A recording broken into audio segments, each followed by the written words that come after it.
सभी का स्वागत है हरियाणा न्यूज़ के इस चुनावी स्टूडियो में। चुनाव हरियाणा का देख रहे हैं आप प्रतिमा दत्ता के साथ। आप जानते हैं लगातार इस चुनावी स्टूडियो के जरिए हम हरियाणा के तमाम हलकों में पहुंच रहे हैं। तमाम उम्मीदवारों की तैयारी कितनी है, तमाम पार्टियां कितनी तैयार हैं, क्योंकि दावे तो हर पार्टी की तरफ से इस बार चुनावी मैदान में किए जा रहे हैं, लेकिन ग्राउंड पर उन उम्मीदवारों की ताकत कितनी है और कितनी ताकत से वो वोटर्स के पास जा रहे हैं और क्या वोटर्स का भी उतना ही समर्थन मिल रहा है। तमाम ऐसे सवाल हैं जिनके जवाब 8 अक्टूबर को मिलेंगे जब रिजल्ट्स आएंगे। लेकिन उससे पहले तमाम उम्मीदवारों की ये कोशिश है कि किसी भी तरीके से इस चुनावी रण को पार कर लिया जाए, ये मैदान जीत लिया जाए और विधानसभा चंडीगढ़ पहुंच जाए। अब ये कठिन है बहुत ज़्यादा डगर, लेकिन इस कठिन डगर में उम्मीदवार पूरी ताकत के साथ ग्राउंड पर डटे हुए हैं, जुटे हुए हैं, चाहे बरसात हो, चाहे आंधी हो, चाहे धूप हो। और इन तमाम मौसम के परिवर्तनों के बीच इस बार सत्ता परिवर्तन होगा या बीजेपी एक बार फिर से तीसरी बार हरियाणा में सरकार बनाने जाएगी। ये तमाम ऐसे अहम सवाल हैं जिनके जवाब आज हमें देने के लिए बीजेपी के कद्दावर नेता, पूर्व वित्त मंत्री, अलग अलग विभाग उन्होंने बीजेपी की कैबिनेट में संभाले जब भारतीय जनता पार्टी की पहली बार हरियाणा में पूर्ण बहुमत की सरकार बनी, और अब एक बार फिर से नारनौल के चुनावी मैदान में बीजेपी के प्रत्याशी कैप्टन अभिमन्यु साहब हमारे साथ हैं। बहुत स्वागत आपका हरियाणा न्यूज़ पर। बहुत धन्यवाद प्रतिमा जी, आपका नारनौल में स्वागत है। इस चुनावी स्टूडियो के जरिए तमाम हलकों में पहुंच रहे हैं, हरियाणा के लोगों की नब्ज टटोल रहे हैं। अभिमन्यु साहब, आपकी कितनी तैयारी है इस बार नारनौल? क्या आप वो 2014 वाला प्यार देने के लिए तैयार है? निश्चित तौर पर, निस्संदेह। और नारनौल के जो चुनाव है अब वो है कोई व्यक्ति या पार्टी का चुनाव नहीं है, यहाँ की जनता ने इसको अपना चुनाव बना लिया है। 36 बिरादरी, बुजुर्ग से लेकर के महिलाएं, युवा, हर वर्ग आज ये मानता है कि नारनौल में जो विकास के कार्य हमारे कार्यकाल में हुए थे, इतने विकास के कार्य पहले कभी नहीं हुए थे। और उन विकास के कार्यों का एक सिलसिला जो पिछले 5 वर्षों में थम गया था, नारनौल की जनता पिछले 5 साल उनको इस बात का बड़ा पछतावा रहा है, बड़ी दिक्कत, उनको बड़ी तकलीफ़ रही है कि हम सत्ता के इतने हिस्सेदार होने के बाद और विकास इतना तेज़ से आगे बढ़ने के बाद हम कहीं ना कहीं पिछले 5 वर्षों में विकास का सिलसिला जो थमा है, तो पश्चाताप जब 5 साल जिन्होंने मन में रोज़ इस तड़प को झेला है, तो वे किसी भी सूरत में अब इस मौके को गंवाना नहीं चाहते हैं। अच्छा, तो लोग आपको बताते हैं कि 5 साल पिछले कितने मुश्किल भरे, कितनी मुसीबत भरे रहे उनके लिए? नहीं, मुश्किल और मुसीबत नहीं कहा, विकास का सिलसिला जो थमा है उसको लेकर के, जो विकास की रफ्तार जो थमी थी उसको लेकर के जो पछतावा रहा कि हमें चूक हो गई, तो उस चूक को लेकर के जो पछतावा है वो इतना बड़ा है कि अब उनके मन में है कि अब ये मौका नहीं चूकने वाले हैं कि कोई पौधा लगा करके और कोई पेड़ बनता है तो छाया और फल देता है, तो उसको बनाने में समय लगता है, तो उसका जो लाभ मिलना चाहिए। मेरा नारनौल की 36 बिरादरी की जनता पूरी तरह से मजबूती से संकल्प किए हुए है कि हमको इस बार किसी भी सूरत में मौका नहीं चूकना है। तो गिल्ट है, लोग मौका गंवाने के लिए तैयार नहीं। कमल के फूल पर 19 की हम बात करें, जननायक जनता पार्टी के कैंडिडेट दादा गौतम यहाँ से जीते, आपको चुनाव में हार का सामना करना पड़ा। हमेशा से ही जेजेपी के एंटी ही रहे, चाहे 5 साल का पूरा कार्यकाल रहा, हमेशा दुष्यंत को कभी कुछ बोला कभी कुछ बोला, और बीजेपी के प्रति बहुत ज़्यादा सॉफ्ट कॉर्नर देखने को मिला हमेशा दादा गौतम का। अब क्योंकि बीजेपी में ही आ गए, बीजेपी के टिकट पर चुनाव भी लड़ रहे हैं, तो मतलब बिल्कुल साथ दे रहे हैं आपका दादा गौतम भी? निश्चित तौर पर दादा गौतम के बारे में एक बात बड़ी स्पष्ट है कि वो विधायक के तौर पर सरकार के समर्थन में रहे।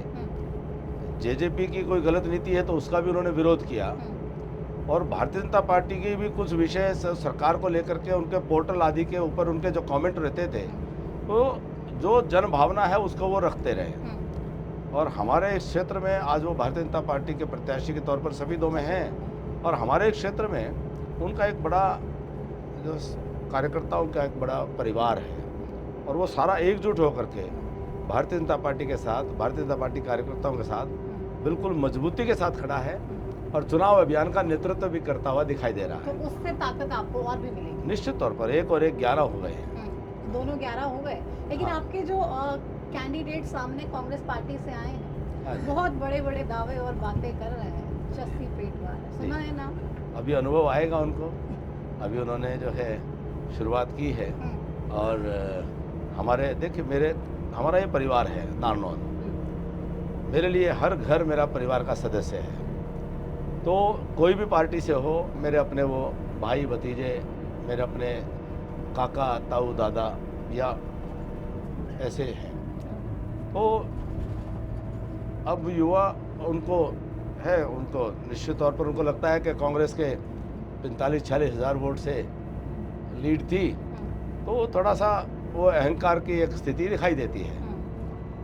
और वो ध्यान नहीं है कि 2014 में भी हम 44,500 वोट से लोकसभा में पीछे थे। ये नारनौल जब परिवर्तन करता है, जब देता है तो छप्पर फाड़ करके देता है, जब ले लेता है तो सब कुछ उखाड़ करके ले लेता है। मतलब मालूम भी नहीं होने देता है। जिंदाबाद जिंदाबाद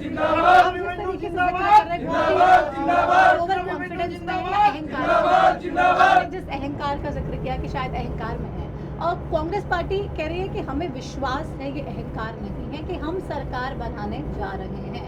कांग्रेस पार्टी इस बात को लेकर पूर्ण रूप से आश्वस्त है कि पूर्ण बहुमत की सरकार कांग्रेस पार्टी इस बार प्रदेश में बनाने जा रही है। कौन सी कांग्रेस पार्टी? कहाँ कांग्रेस पार्टी? क्या कुमारी शैलजा कांग्रेस पार्टी में है? क्या रणदीप सिंह सुरजेवाला जी कांग्रेस पार्टी में है? सारे कांग्रेस पार्टी कहाँ है?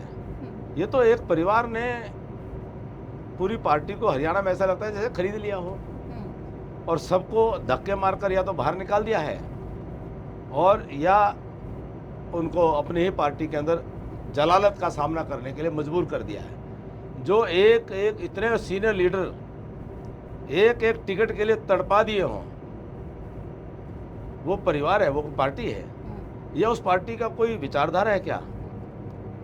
कौन सी विचारधारा कांग्रेस पार्टी की? उस पार्टी का कोई नीति है क्या? कोई कार्यक्रम है क्या? हरियाणा प्रदेश की जनता के लिए कोई योजना है क्या? वो जनता को देना क्या चाहते हैं? हरियाणा को देना क्या चाहते हैं? वही फिर किसानों की जमीनों की लूट, वही गरीबों पर अत्याचार, वही नौकरियों के अंदर भ्रष्टाचार, वही ट्रांसफर के अंदर पैसे का लेन देन, वही ठेके के अंदर कमीशन आदि का संस्कृति, वही परिवारवाद, भाई भतीजावाद। कांग्रेस पार्टी प्रदेश को देगी क्या? जो मिला है 10 वर्षों में वो भी छीन लेंगे। अच्छा, ऐसा लगता है। जो गरीब लोगों की नौकरियां हैं बिना पर्ची बिना खर्ची, जो हर समाज को अपनी योग्यता के आधार पर कोई भी बच्चा हो उनको जब नौकरियां मिली हैं, तो कांग्रेस पार्टी तो खुली कह रही है कि हम तो पर्ची भी लेंगे। तो पर्ची लेंगे क्या? हरियाणा के लोग जानते नहीं है क्या पर्ची का मतलब? खर्ची भी लेंगे। तो कांग्रेस हरियाणा प्रदेश को बर्बादी के रास्ते पर ले जाने की बात करती है। युवाओं को दिग्भ्रमित करके कांग्रेस ने क्या किया युवाओं के लिए, क्या किया किसानों के लिए? 2 रुपए 5 रुपए मुआवजे मिलते थे। आपने युवाओं का जिक्र किया, नौकरियों का किया, किसानों का किया, तो सबसे पहले किसानों की बात करते हैं। आपने कहा किसानों को 2-2 रुपए के चेक, किसानों की जमीन इन्होंने कैसे कहां पर बांट दी, सबने देखा। लेकिन ये लोग कहते हैं कि बीजेपी वालों ने तो इतने सारे किसान मरवा दिए, किसानों की हत्या बीजेपी ने कर दी, किसान लगातार अपनी मांगों को लेकर प्रोटेस्ट करते रहे, तो कभी उनको डंडे मारे, कभी उनको वाटर कैनन का इस्तेमाल करके भगा दिया। ये बड़ा आरोप लगातार किसानों को लेकर लगाया जाता है बीजेपी पर। देखिए, कांग्रेस पार्टी वही दुष्प्रचार कर रही है जिस कांग्रेस पार्टी ने 10 साल तक स्वामीनाथन आयोग की रिपोर्ट को ठंडे बस्ते में डाल करके धूल फांकती रही। भूपेंद्र सिंह हुड्डा उसकी कमेटी के पूरे भारतवर्ष के चेयरमैन थे और स्वामीनाथन आयोग की रिपोर्ट तरसती रही कि उनकी निगाह उस पर पड़ जाए और वो कोई समाधान कर दें, कुछ लागू करवा दें। जब सत्ता में थे तो उन्होंने किसानों की सुध नहीं ली। किसानों के ऊपर लाठी गोली चलाने का काम भूपेंद्र सिंह हुड्डा सरकार में हुआ। वहीं 2-2 5-5 रुपए के मुआवजे, खाद भी लाइन में लगा करके एसएचओ के थाने के थ्रू मिला करती थी। फसलें बेचने के लिए किसान को दर दर की ठोकरें खानी पड़ती थी। सभी फसलों पर एमएसपी नहीं मिलती था, 24 फसलों पर एमएसपी मिलती है। बाजरा 800-900 रुपए बाजरा मारा फिरता था। आज बाजरा 2500 रुपए के करीब बाजरा जो बिकता है। तो कांग्रेस पार्टी ने किसानों को केवल ठगा, उनकी जमीनों को खुर्द-बुर्द करने का काम किया। तो कांग्रेस पार्टी ईमानदार नहीं है, वो केवल मात्र लोगों को बहकाना चाहती है और वो भी जात पात के आधार पर बहकाना चाहती है। किसान का कांग्रेस पार्टी से कभी कोई लेना देना नहीं था। कांग्रेस को तो सदा किसान विरोधी माना गया है। सदा किसानों ने कांग्रेस को तो मान करके कि ये भला ही नहीं कर सकते किसानी का। और 70 साल देश पे राज किया, क्यों ऐसी अर्थव्यवस्था बनाई कि किसान बदहाली होने को मजबूर है, किसान आंदोलन करने को मजबूर है। हम वो लोग थे कि किसान अगर आंदोलन भी कर रहा था किसी भी मुद्दे को लेकर के, मैंने 20 अक्टूबर 2020 को मैंने बयान दिया था कि किसान अन्नदाता है, वह देश के लोगों का पेट भरता है और किसान की पीड़ा हमारी पीड़ा है। और किसान की एमएसपी, कांग्रेस दुष्प्रचार करती थी एमएसपी छीन लेंगे, मैंने कहा था कोई माई का लाल नहीं है जो किसानों की कयामत तक किसानों की एमएसपी को कोई छीन नहीं सकता है। और ऐसी कोई स्थिति आएगी, मैंने बयान दिया था, ऐसी कोई स्थिति आएगी, ऐसी कोई स्थिति आएगी, हम किसान के बेटे हैं, हम किसान के बेटे हैं, ऐसी कोई स्थिति आएगी, ऐसी कोई स्थिति आएगी, हम किसान के बेटे हैं।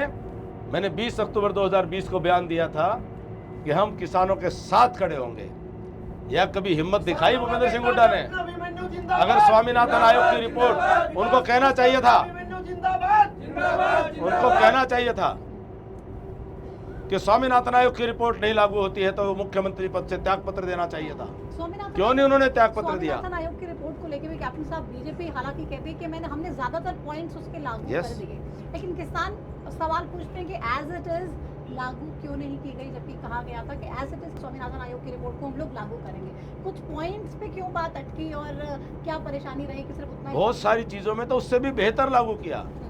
स्वामीनाथन आयोग की रिपोर्ट में तो नहीं लिखा था कि किसानों को सम्मान राशि दी जानी चाहिए, जो मोदी जी ने 12 करोड़ लोगों को, किसानों को 6,000 रुपये प्रति वर्ष किसान सम्मान निधि जो शुरुआत की है। स्वामीनाथन आयोग से रिपोर्ट से आगे बढ़ करके और आज जिस प्रकार से 6,000 रुपये प्रति वर्ष किसानों को सम्मान निधि देने का काम शुरुआत हुई है, ठीक उसी प्रकार से चौधरी देवीलाल जी ने कभी 100 रुपये प्रति माह की पेंशन वृद्धावस्था के लिए की थी, तो आज वो 3,000 रुपये है और 5-6 हज़ार रुपए की बातें हो रही हैं। कांग्रेस कह रही है 6,000 कर देंगे, हमारी सरकार आएगी। मैं कह रहा हूँ जो सम्मान निधि शुरू हुई है ये आगे बढ़ेगी, लेकिन दुनिया में कभी भी किसानों को किसी भी प्रधानमंत्री, किसी भी राष्ट्र के मुखिया ने ऐसे वर्ग के नाते से सम्मान नहीं किया, किसी अन्य वर्ग का इस प्रकार से सम्मान नहीं है जो मोदी जी ने किया है। मोदी जी ईमानदारी से काम किया है, ये कांग्रेस का दुष्प्रचार है पूरी तरह से। मोदी जी ने किसानों के लिए सिंचाई की व्यवस्थाएं बेहतर करने के लिए, बिजली की व्यवस्थाएं बेहतर करने के लिए, सोलर के ट्यूबवेल, आज कहीं भी नजर दौड़ाओ, आप कैमरा कहीं दौड़ाइए, सोलर के ट्यूबवेल लगे मिलते हैं। क्यों कांग्रेस ने सोलर के ट्यूबवेल या ट्यूबवेल की व्यवस्था नहीं की थी? नारे मारे फिरा करते थे ट्यूबवेल के लिए।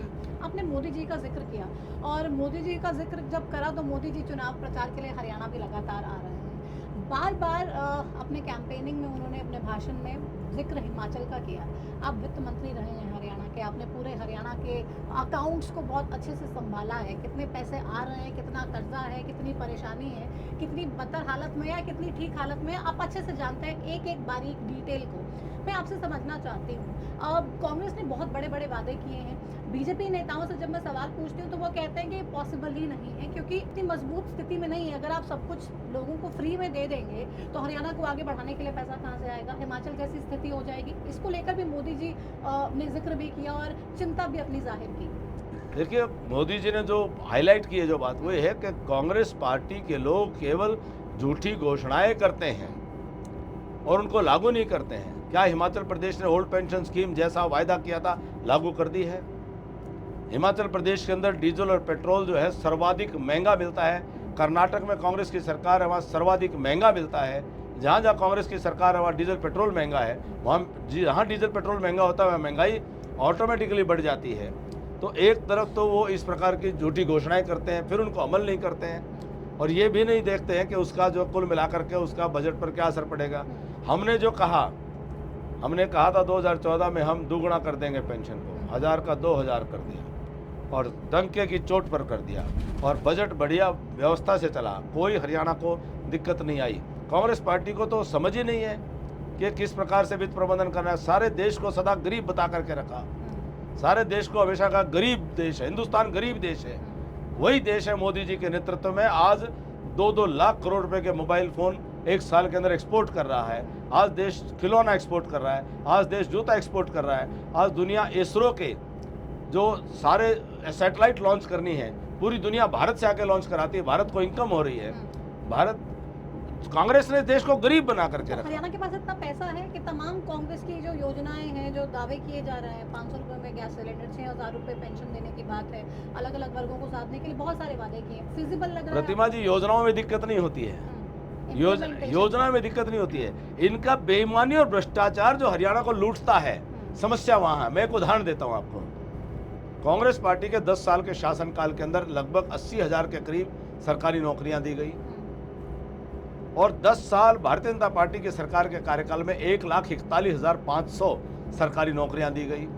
कहां 10 साल में 80,000, कहां 1,41,500 सरकारी नौकरियां, आंकड़े हैं। तो नौकरियां ज्यादा किसने दी? बीजेपी ने दी। नंबर 2 बात, कांग्रेस उस 80,000 में वो प्रति नौकरी वो पैसे खाते, एवरेज 25 लाख से खाते, आज की कीमत पे लगा लूं तो 20,000 करोड़ रुपए कांग्रेसियों ने खाए खर्ची पर्ची के आधार पर।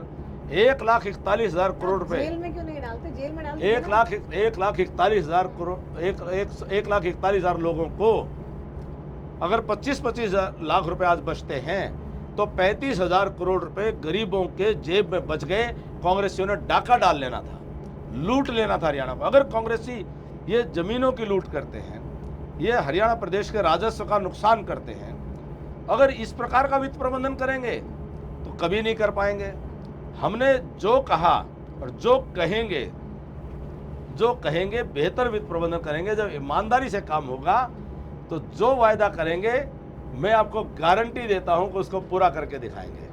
आप भले ही तमाम बातें कह रहे हैं कि हम उसको पूरा करेंगे, हाँ, या सार्थक हम पहले भी तमाम किया काम ना। किए हैं। हाँ। लेकिन नौकरियों का जिक्र आपने किया तो हमेशा कांग्रेस ये कहती है, तो क्यों इतने पेपर लीक हो रहे हैं बार बार? तो आपकी सरकार तो अगर बिल्कुल पारदर्शिता की बात करते तो बार बार पेपर लीक क्यों होते? पेपर लीक को लेके कोई लगाम क्यों नहीं लगाते आप लोग? कोई हुआ, पकड़ा, जेल में डाला। IAS अधिकारी भी हुआ, जेल में डाला। कांग्रेस में क्या होता था? पेपर मुख्यमंत्री के निर्देश पर उनके जगह चयन की हुई घरों के अंदर बैठ करके पेपर लिखवाते थे। पेपर होने के बाद जो आम अभ्यर्थी था, कैंडिडेट था, उसने तो पेपर दिया एग्जामिनेशन हॉल में। कांग्रेस के जो कैंडिडेट सेलेक्ट होने होते थे उनको एक घर में बिठा करके उनको आंसर शीट साथ में दे करके उनको लिखवाया जाता था। वो पेपर लीक से वो कितना बड़ा गंदा काम था। पेपर लीक हुआ तो कार्रवाई की गई, छिपाया नहीं। कमीशन के अंदर रेड मारी गई एंटी करप्शन ब्यूरो के द्वारा। कमीशन में पकड़ करके अपराधियों को जो है जेल में डालने का काम किया। नियत और नीति की बात है। भारतीय जनता पार्टी तो इसमें बिना खर्ची बिना बीजेपी पर्ची कोई की, मिली भगत नहीं है। बिना पर्ची बिना खर्ची ईमानदारी से किसी गांव में चले जाओ। मेरे नारनौल विधानसभा क्षेत्र के 2 गांव का आंकड़ा देता हूं। ये भी तो किसान के बेटे हैं। मैजत गांव है, हुड्डा सरकार, 4 नौकरी, सारी की सारी पेमेंट पे। 10 साल में भाजपा सरकार 37 नौकरी, 10 साल में बिना पर्ची बिना खर्ची। सिंघवा राघो 10 साल 3 नौकरी पेमेंट पर। भाजपा सरकार 34 नौकरी बिना पर्ची बिना खर्ची। क्या इस इलाके के लोग बच्चे पहले पढ़ते नहीं थे? क्या वो शिक्षित नहीं थे? क्या उनको पेपर लिखना नहीं आता था?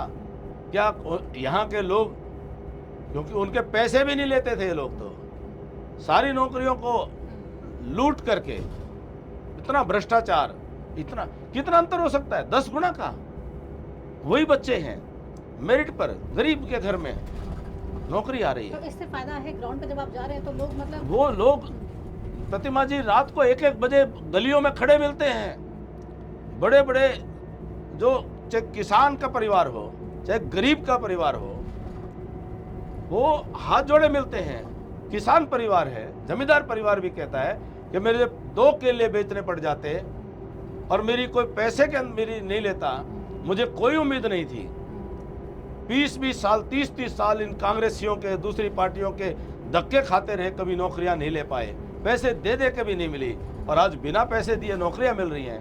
रात को 1-1 2-2 बजे भी हमें स्वागत करते हुए मिलते हैं। इतना भारी उत्साह प्रतिमा जी इतना जबरदस्त है, इतना जबरदस्त है। मैंने कभी भी इतना जबरदस्त वातावरण ग्राउंड पर अंडर करंट में नहीं देखा। 1-1, 2-2 बजे लोग रात को, महिलाएं बच्चे आके बताते हैं सभाओं में कि मैं बताते हैं मुझे कहते हैं ताऊ जी, मुझे आके कहते हैं ताऊ जी मैं बिना पर्ची बिना खर्ची लगी हूँ ताऊ जी। कोई मुझे कहता है काका मैं बिना पर्ची बिना खर्ची लगाऊं। गर्व से बताते हैं, माँ बाप को लेकर के आते हैं, भाई बहन को लेकर आते हैं, ये कहते हैं मेरे और भाई भी पढ़ रहे हैं लाइब्रेरियों के अंदर। हर गांव में मेरी आज मांग क्या है, आज हर गांव में मांग करती हैं बेटियां। मैं इतना वो हो जाता हूं भावुक, बेटियां कहती हैं कि हमारे यहाँ ताऊ जी लाइब्रेरी बनवा दो, हम लाइब्रेरी में पढ़ करके अपना जीवन बनाना चाहती हैं। गांव की बहुएं पढ़ना चाहती हैं, नौकरी के लिए ट्राई करना चाहती है, गांव के नौजवान बेटे। तो मतलब बीजेपी से उम्मीद जगी है लोग? उम्मीद नहीं है, विश्वास जमा है। विश्वास जमा है, बीजेपी पर विश्वास है। ये भी विश्वास है कि कांग्रेस भूल चूक से कांग्रेस आ जाए तो सब कुछ लूट करके खा जाएगी, ये सारी व्यवस्था को छीन लेगी, बर्बाद कर देगी और फिर वही भ्रष्टाचार का व्यवस्था चालू हो जाएगा। मैं एक चीज़ आपसे समझना चाहती हूँ कि आप साहब, जब हम हरियाणा का जिक्र करते हैं तो खिलाड़ियों का और हमारे जवानों की बात सबसे पहले लोगों की ज़बान पर आती है। आप आर्मी बैकग्राउंड से जी बिल्कुल। अग्निवीर योजना को लेकर जिस तरीके से ग्राउंड में जो भी प्रचार कांग्रेस पार्टी की तरफ से किया जा रहा है, जो ग्राउंड पे रोष देखने को मिल रहा है, आपको लग रहा है बीजेपी को उससे नुकसान होगा, या आप लोग सही से पहुंचा नहीं पाए लोगों तक उस तमाम योजना की बातें या उस तमाम योजना की डिटेल्स, या एग्जैक्टली क्या है अग्निवीर को लेके आपका स्टैंड समझना चाहिए? ये कांग्रेस के सोशल मीडिया का गेम प्लान है। जो सही मायने में जो समझता है, बहुत लोग नौकरियों के लिए ट्राई कर रहे हैं, मेहनत कर रहे हैं और वो समझ गए हैं कि हमको जो नौकरी मिलेगी, सेना की नौकरी के बाद अग्निवीर अगर वापस आएगा तो उसको भरोसा है कि केंद्र सरकार और राज्य सरकार के अंदर कोई ना कोई उनको नौकरी की गारंटी है, उनको मिलेगी। अब उनकी जीवन सेफ है, सिक्योर है, गारंटी दी गई है, उनकी नौकरी पक्की है। उसके बाद कोई कच्ची न हो। कांग्रेस ने दुष्प्रचार किया था, 4 साल बाद क्या करोगे, 4 साल बाद क्या करोगे। प्रदेश सरकार, केंद्र सरकार गारंटी दे रही है कि हर अग्निवीर जो 5-4 साल काम करके आएगा उसको कहीं ना कहीं नौकरी तुरंत मिलेगी। तो क्या ये व्यवस्था, जो विश्वास अब बना है, अब वो पूरी तरह से जो दुष्प्रचार था वो समाप्त हो चुका है। खिलाड़ियों की बात करें प्रतिमा जी, नहीं मिलेगा, कंपनसेशन नहीं मिलेगा, वो विषय अलग है बिल्कुल भी, वो विषय, और पूरी कंपनसेशन है, पूरी इंश्योरेंस की पूरी स्कीम मिला है। देखिए दुष्प्रचार करना एक अलग बात है, लेकिन दूसरी बात है जब वो कंफर्म हो जाएगा 4 साल के बाद। अब मैंने आर्मी में ट्रेनिंग, मेरे भाई ने ट्रेनिंग की 4 साल की, 4 साल की ट्रेनिंग के बाद ही तो ऑफिसर बने ना वो। तो कंफर्म होने के बाद उसको सभी वो अधिकार हैं जो एक सैनिक को हैं। मैं खिलाड़ियों की बात करता हूँ। हुड्डा साहब जो है खिलाड़ियों के लिए ये करा वो करा, बीजेपी नहीं करती। झूठ और झूठ बोलते हैं। जब 2014 में हमारी सरकार आई, लगभग 100 करोड़ रुपए खिलाड़ियों के बकाया थे।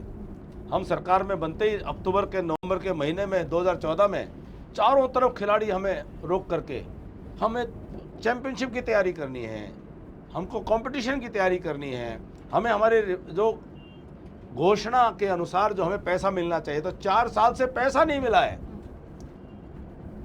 खिलाड़ी रोते थे, हमें डाइट की दिक्कत है, हमें ट्रेनिंग की दिक्कत है, कोचिंग की दिक्कत है, फैसिलिटी की दिक्कत है, आप हमें सरकार ने देना था। रिकॉर्ड पर कह रहा हूं, मेरी बात का जवाब दे, मेरे से बहस करें आकर। हमने एक दिन में, अनिल विज जी स्पोर्ट्स मिनिस्टर थे, हम फाइनेंस मिनिस्टर थे, मनोहर लाल जी सीएम थे, चंडीगढ़ में बुला करके टैगोर ऑडिटोरियम या कौन सा ऑडिटोरियम था, उसमें एक ही दिन में लगभग 92 करोड़ रुपए के चेक, जो हमारी सरकार के कार्यकाल के नहीं थे, हुड्डा सरकार के कार्यकाल के लंबित चेक हमने जारी किए थे। हुड्डा साहब माफी मांगेंगे उन खिलाड़ियों से कि जिन खिलाड़ियों को उन्होंने 4 साल तक वंचित रखा। अरे यही बबीता फोगाट कोर्ट केस कर करके वो नौकरी के लिए रोती रह गई। पॉलिसी के तहत उनको नौकरी मिलनी थी, वो नौकरी नहीं दी गई। जो राजनीतिक विरोधी है उसको चुन चुन करके इन्होंने उस प्रकार से विक्टिम बनाने का काम किया। तो ये खिलाड़ी और इन सब के ऊपर राजनीति करते हैं। ये कांग्रेस पार्टी के लोग ये केवल झूठ पर राजनीति करते हैं। तो भी हाल ही में विनेश फोगाट भी कांग्रेस पार्टी में ना सिर्फ शामिल हुई बल्कि उनकी टिकट पर चुनाव भी लड़ रही है और तमाम तरीके की बातें, तमाम तरीके के आरोप बीजेपी पर लगा रही है कि भाई इतने हितैषी थे तो आप लोग, तो आप पहले क्यों नहीं आपने हमारी समस्याओं को सुना। हम लगातार बेटियां गुहार लगाती रही कि हमें न्याय दिलवाइए, तो बीजेपी वाला आगे क्यों नहीं आया। कांग्रेस वाले आगे आए, उन्होंने हमारी बात सुनी, दीपेंद्र हुड्डा हो या भूपेंद्र सिंह हुड्डा हो, सब हमारे पास आए, हमारे साथ खड़े हुए। तो बीजेपी वाले भी आने चाहिए थे अगर बेटियों के इतने हितैषी हैं। अगर मेरे गेस्ट टीचर एक बेटी द्रौपदी की, हमारी बेटी, उसको कांग्रेस पार्टी के कार्यकाल के अंदर गोली मार करके शहीद कर दिया गया आंदोलन के अंदर, तो क्या उसका जिम्मेदारी कांग्रेस पार्टी की है या उसकी जिम्मेदारी पुलिस प्रशासन की है। अगर कोई गलत हुआ, एफआईआर हुआ, एफआईआर के ऊपर कार्रवाई होएगी, तो कार्रवाई नहीं होनी चाहिए। ये लोग चुन चुन के तय करते हैं किस पे कार्रवाई हो और किस पे ना हो, कौन सा मुकदमा होगा, कौन सा मुकदमा नहीं होगा। कानून की प्रक्रिया है, उसके ऊपर चार्जेस, इन्वेस्टिगेशन होगा, चार्जेस होंगे। तो ये जो भीड़ तंत्र से जो इस प्रकार से जो एक तरीका बना करके कांग्रेस पार्टी ने, तो पूरी तरह से झूठ का सहारा लेते हैं। कोई भी आज खुल करके बात सामने आ गई है, ये तो पूरा पॉलिटिकल गेम बना कि वो सामने आए हैं। खिलाड़ी तो हमारी बेटी अंतिम पंगाल भी थी, खिलाड़ी तो हमारे और भी बहुत सारे साथी हैं जिन्होंने मेडल जीत करके आए हैं, हमें उनके ऊपर गर्व है। और हमारी बेटी विनेश पर भी हमको गर्व है कि खूब लड़ी हमारी बेटी, हमें उस पर गर्व है। हमारी बेटी है हमारी, खूब लड़ी, खूब बढ़िया लड़ी, खूब मजबूत लड़ी, नहीं जीत पाई। वेट मैनेजमेंट के लिए बड़ा तप किया हमारी बेटी ने, वेट मैनेजमेंट नहीं हो पाया, टेक्निकली डिस्क्वालीफाई हो गई। और हमारी बेटियां चुनाव लड़ना चाहती है, हमारी शुभकामनाएं। लेकिन कांग्रेस पार्टी उस पर राजनीति करेगी, हम उस राजनीति की निंदा करेंगे। उनको जवाब देना पड़ेगा कि क्यों उन्होंने 100 करोड़ रुपए 4 साल तक खिलाड़ियों को दिए नहीं, जो उनकी खिलाड़ियों का अधिकार था। कोई नई नीति नहीं बनाई थी हमने, भूपेंद्र हुड्डा सरकार की नीति के आधार पर वो दिए। उसके बाद हमने उसमें और वृद्धि करके खिलाड़ियों को और पुरस्कार हमने दिए, लेकिन हमने गंदी और झूठी राजनीति नहीं की। लेकिन आपने राजनीति लगातार आप लोग कर रहे हैं। बीजेपी काफ़ी स्ट्रॉन्ग हरियाणा में राजनीति करती रही है। 2014 की बात से हम बात करें तो 2019 में 10 के 10 लोकसभा सांसद जीते, 2024 में 5 आ गए। मनोबल इससे टूटता है क्या पार्टी नेताओं का कि पहले 10 थे सांसद, अब 5 सांसद हैं? अच्छा हुआ, गलतफहमी नहीं रही। परिणाम जो आया तो फिर वही कहीं गलतफहमियां रह जाती।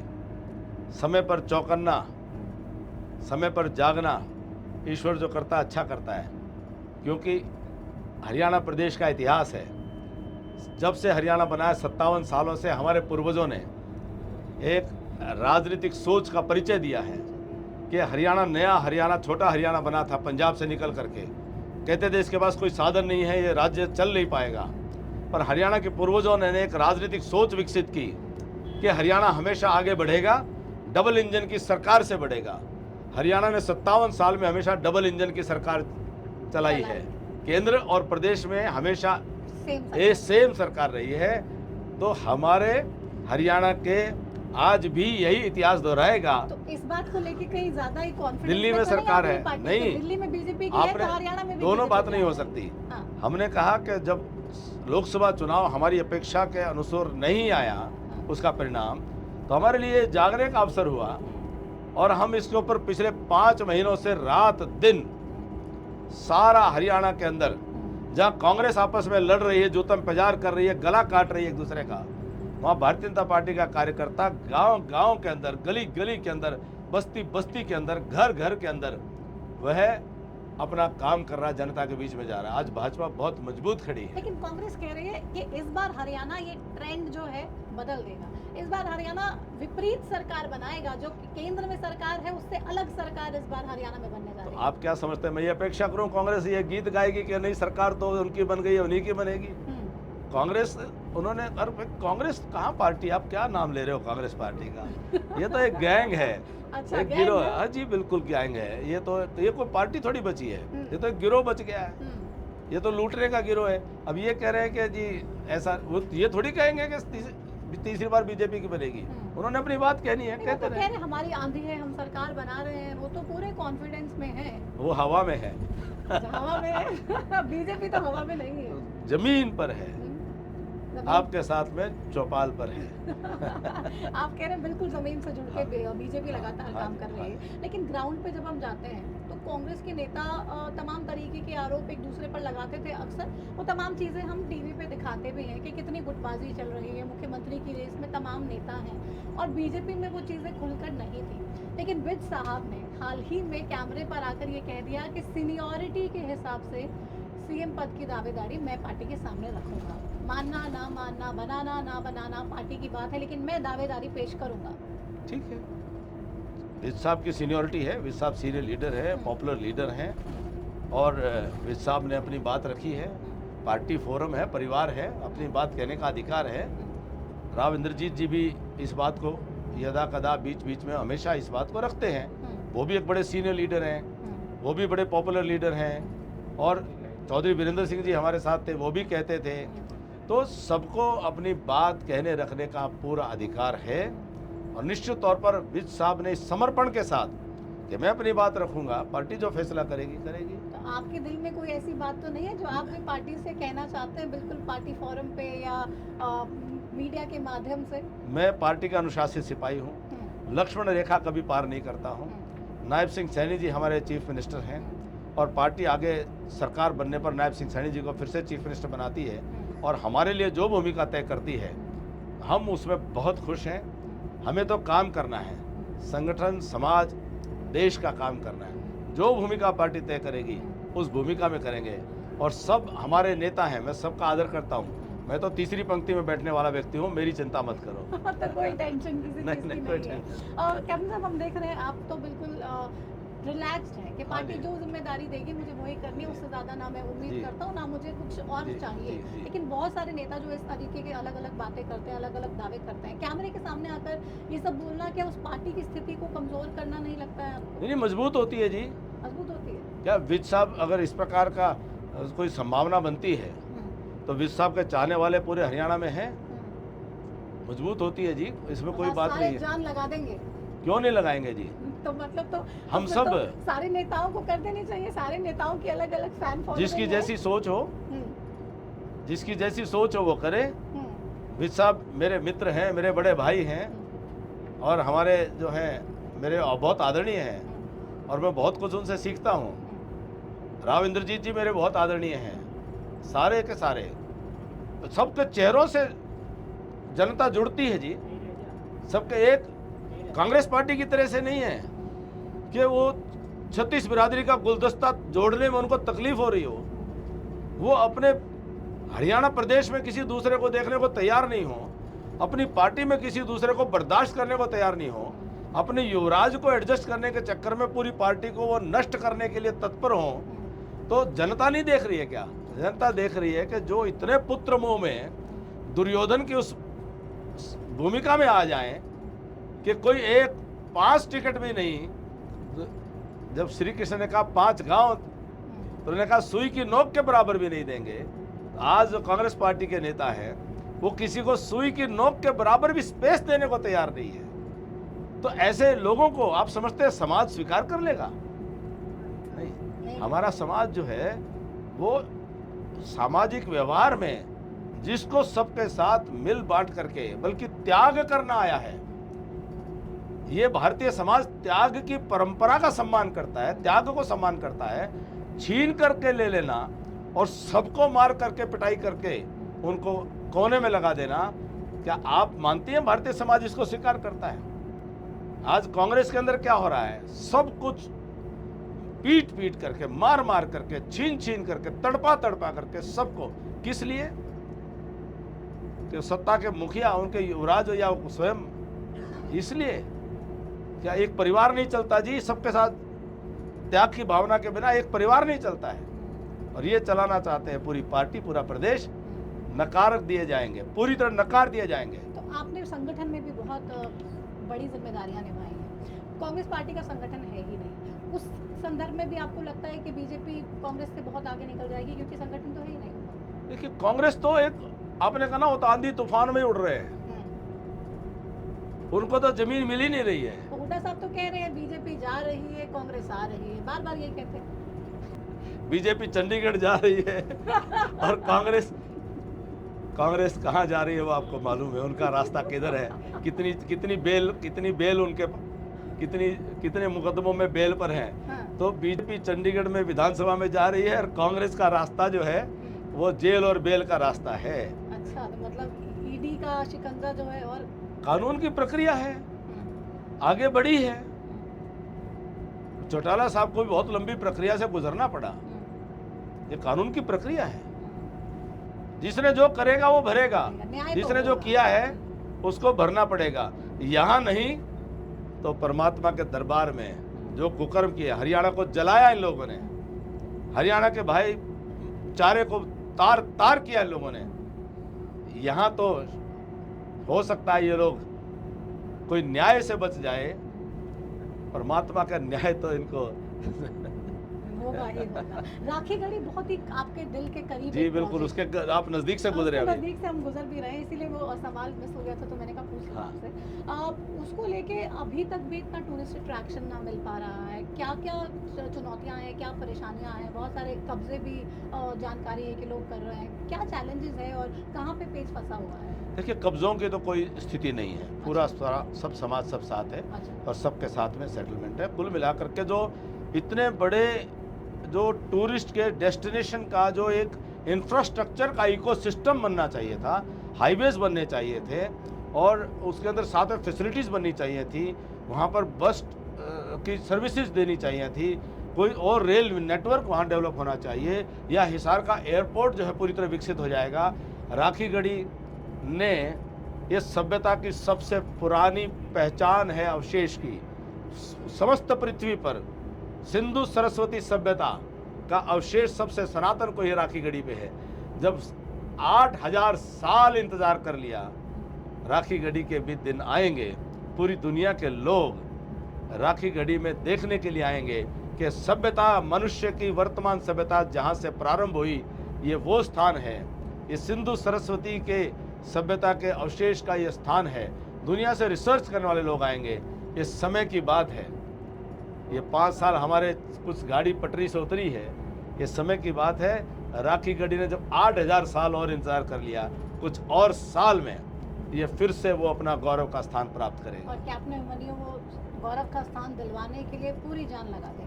पूरी जान लगा देंगे, मेरे इलाके के लिए, मेरे हरियाणा के लिए, मेरे देश के लिए, मेरे समाज के लिए पूरी जिंदगी कमिटेड है, आखिरी सांस तक कमिटेड है। लेकिन बहुत चैलेंजिंग होगा ना, क्योंकि इंफ्रास्ट्रक्चर का जैसे आपने जिक्र किया बहुत ही ज़्यादा कमी है। कोई चैलेंज नहीं है, ये सारी सड़कें आप देख रहे हैं, सफ़ेद पट्टी, ये सब बीजेपी की देन है। कोई चैलेंज नहीं है, खटाखट काम होते हैं, और जो काम हुए थे वो खूब अच्छे काम हुए थे, और उसी गति से चलते तब तक तो आप विदेशों की यूनिवर्सिटी से बच्चे यहाँ पर आप उनका इंटरव्यू करने आ रही होती है, अभी भी आते हैं विदेशी, लेकिन एक पूरा बहुत ज़बरदस्त काम होना था, काम होगा, समय, कोई चैलेंजेस नहीं है। चैलेंज एक ही है, जनता का आशीर्वाद, जनमत और सरकार की चाबी आपके पास हो तो कोई चुनौती नहीं होती है। चुनौती मनोहर लाल खट्टर साहब से थी क्या बीजेपी को? लास्ट मिनट पे उनको चुनावों से पहले लोकसभा के हटाकर नायब सिंह सैनी साहब को मुख्यमंत्री बनाया। नहीं, उनके अनुभव का लाभ जो हरियाणा में उन्होंने किया, उनके अनुभव का लाभ केंद्र की सरकार को मिले, 2 बड़े महकमे उनको मिले हैं, उनका सम्मान ऊंचा किया है, उनको और बड़े काम दिए हैं, जो इतना अनुभव उनको है और देश के लिए वो काम आए, तो ये तो उनकी प्रमोशन है, तो ये उनका, और उनका लाभ निश्चित तौर पर उनका लाभ मिलेगा हरियाणा में। जो अच्छे काम हुए हैं उनको भी तो लोग सराहना करते हैं, और उनके नाते से निश्चित तौर पर जो अच्छे कामों का जो फल है वो मिलेगा। तो आपके रिश्ते मधुर हैं? हमेशा से मेरे बड़े हैं, बहुत अच्छे हैं, बहुत मधुर हैं, बहुत आदर करता हूँ और उनका स्नेह मुझे मिलता है। आप शंका मत रखिए। नहीं, शंका हमें किसी चीज़ की नहीं है, बस कैमरे पे एक बार हम इस बात को पुख्ता कर रहे थे कि आशीर्वाद स्नेह पूरा है। पूरा का पूरा निश्चित तौर पर आशीर्वाद लिया जाता है जी, हमने उनका आशीर्वाद सदैव लिया है। रामविलास शर्मा जी वो कह रहे हैं हमने ये पौधा लगाया, हाँ जी। आज इतना पेड़ फल फूल गया, जब छांव में बैठने की बारी आई तो हमें इस तरीके से दरकिनार किया जा रहा है। ऐसा कब कहा उन्होंने? मेरे इंटरव्यू में भी आपके इंटरव्यू में कहा। ठीक है, पौधा और पेड़ पेड़ का काम है फल देना और छाया देना। वो तो स्वयं में वट वृक्ष है भाजपा के। नाराज हो गए थे, फिर मना लिया सीएम साहब ने। तो अपने परिवार में तो होगा। मेरे परिवार में कोई मुझे तकलीफ होगी तो मेरा भाई कोई ना कोई तो मुझे समझाएगा, मुझे मनाएगा। ये तो परिवार यही तो है। यहाँ तलवार नहीं चलाई जाती है कि एक इंच भी जगह नहीं देंगे। यहाँ ऐसा ही के लोग की ये बीजेपी में ऐसा नहीं। बीजेपी परिवार भाव से। कविता जैन, राजीव जैन को भी मना लिया तो सीएम साहब। ये बीजेपी है जी। यहाँ ऐसे तलवारें चला करके उनको मारा नहीं जाता है जिस प्रकार से कांग्रेस में हो रहा है। पिछली बार 75 पार का नारा दिया था कैप्टन साहब, अभी क्या लग रहा है कि 46 आ जाए, 47 आ जाए, उतना ही काफी है या 50, 55, 60 कुछ सोच रहे हैं आप? तीसरी बार सरकार बनाने के लिए जितना जरूरी है उतना बहुमत भाजपा को मिल रहा है। सरकार बीजेपी की बनेगी। तो ऐसा ये भी कहा जा रहा है कि बैकग्राउंड में आप भले ही बीजेपी अकेले चुनाव लड़ रही हो, लेकिन पीछे से वो INLD, BSP सब साथ मिल के काम कर रहे हैं बीजेपी। कौन कह रहा है ऐसा? पूरे राजनीतिक गलियारों में चर्चा है। नहीं, चर्चाएं चलती रहती हैं जी। चर्चाएं तो चलती है। कांग्रेस ही उसको हरवा रहा है, इसको हरवा रहा है। अब बताइए, जो टिकटें शैलजा जी के कोटे में गई, हुड्डा साहब ने इंडिपेंडेंट खड़े कर दिए।